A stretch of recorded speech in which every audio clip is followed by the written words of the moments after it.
শেলফে সাজানো সারি সারি এই বইগুলো স্থায়ী বাসিন্দা ছিল পাবলিক লাইব্রেরির পুরনো ভবনে। নতুন ভবন তৈরি হচ্ছে, তাই ভাড়া বাসায় জায়গা হয়েছে ৩ লাখ বইয়ের। একটি বইয়ের জন্য মাসে সরকারকে ভাড়া গুনতে হচ্ছে ৮ টাকা। ৩ লাখ বইয়ের ভাড়া ২৫ লাখ, বছরে ৩ কোটি, আর ৪ বছরে সরকার ভাড়া বাবদ পরিশোধ করেছে ১২ কোটি টাকা। ২০২২ সাল থেকে ইঞ্জিনিয়ার্স ইনস্টিটিউশনের ২টি ভাড়া ফ্লোরে রাখা হয়েছে এসব বই।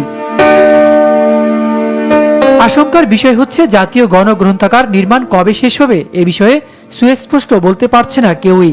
প্রকল্প পরিচালক বলছেন, সংস্কৃতি মন্ত্রণালয়ের জায়গা থাকা সত্ত্বেও সেখানে বই না রেখে অন্যত্র ভাড়া রাখায় প্রতি মাসে ৩ কোটি টাকা গচ্চা দিচ্ছে সরকার।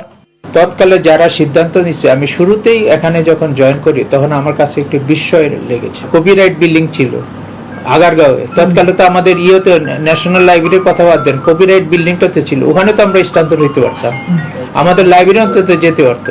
অবশ্যই বাস্তব, কারণ ওটা সরকারের টাকা। এখন তৎকালীন যারা সিদ্ধান্ত নিচ্ছে। আর পাবলিক লাইব্রেরির অস্থায়ী কার্যালয়ও খোলা হয়েছে 5 স্টার হোটেল ইন্টারকন্টিনেন্টালে। এই হোটেলের বর্ধিত অংশ উচ্চমূল্যে ভাড়া নিয়ে চলছে কার্যক্রম, যা স্বাভাবিক ভবনের চেয়ে কয়েক গুণ ভাড়া বেশি। এছাড়া এ প্রকল্পে ভুতুড়ে কাণ্ড ঘটেছে আসবাবপত্র কেনাকাটায়ও।